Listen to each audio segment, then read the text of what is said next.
Praise the lord.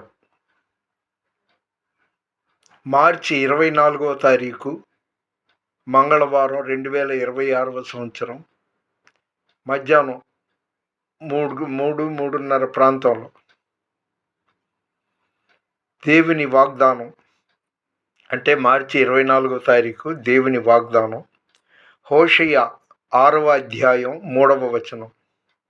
మనం దేవుని ధ్యాసలో ఉంటే, ప్రార్థన చేస్తుంటే ఆయన రోజు మనతో మాట్లాడతాడు. ఈరోజు దేవుని వాగ్దానం హోషేయ 6వ అధ్యాయం 3వ వచనం. వర్షము వలె ఆయన మన యొద్దకు వచ్చును. తొలకరి వర్షం వలె మన యొద్దకు వస్తాడు. దేవుడే వస్తాడు. ఆయన మాటకి తిరుగులేదు. అక్షరాల అది కరెక్టు. యుద్ధాలు జరుగుతాయి, కరువు వస్తుంది, రేట్లు పెరగడం, ఇవన్నీ బైబిల్లో ఎప్పుడో వివరించబడింది.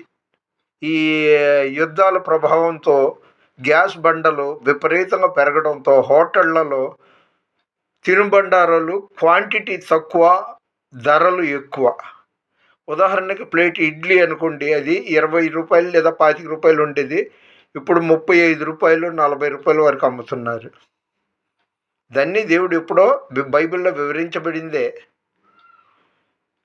ఇంతకీ ఇతనికి పోటీగా మనం యూట్యూబ్లో పెట్టాలి అనేసి ఒక సిండికేట్ ఉన్నారన్నాను కదా, ఒక 4-5 వాళ్ళు ఇది వీడియో చూస్తారు. అయినా నాకు బాధ లేదు, భయం లేదు. నేను దేవుని సందేశం చూసిన వాళ్ళు, చదివిన వాళ్ళందరికీ మేలు జరిగే దేవుని సందేశాలే ఇస్తుంటా. ప్రజోపయోగంగా నేను ఈ వీడియోలు చేస్తుంటా. అయితే వాళ్ళు ఏం చేస్తున్నారంటే, నేను తొడ కోసుకుంటే వాళ్ళు మెడ కోసుకుంటారు. పులిని చూసి నక్క వాత పెట్టుకున్నట్టు వాళ్ళు స్మోకింగ్, 2 వేళ్ల మధ్య సిగరెట్ పెట్టుకొని పొగ ఊదడం చూశాను. సిగరెట్టు ఆరోగ్యానికి హాని అని ఆ సిగరెట్ పెట్టి మీదే ఉంటుంది, క్యాన్సర్కి కారణం. వాళ్ళ సందేశం అదండి. పులిని చూసి నక్క వాత పెట్టుకోవడం అంటే ఇదే. ఏదేమైనా నేను ఎప్పుడు దేవునితో ఉంటాను. బతికున్నన్నాళ్ళు ఆయన ఇచ్చిన ఆరోగ్యాన్ని బట్టి, ఆయుష్ను బట్టి వీలైనంత వరకు ఏదో ఒక రూపంగా నేను నా మెసేజ్లో 10 మందికి ఉపయోగపడే మాటలే చెప్తుంటాను. మన వినికిడిలో దేవుడి కొన్ని మాటలు దీవించును గాక. దేవుని పరిచర్యలో మీ Ratnam Francis, man of God. Please like చేయండి, షేర్ చేయండి, సబ్స్క్రైబ్ చేయండి.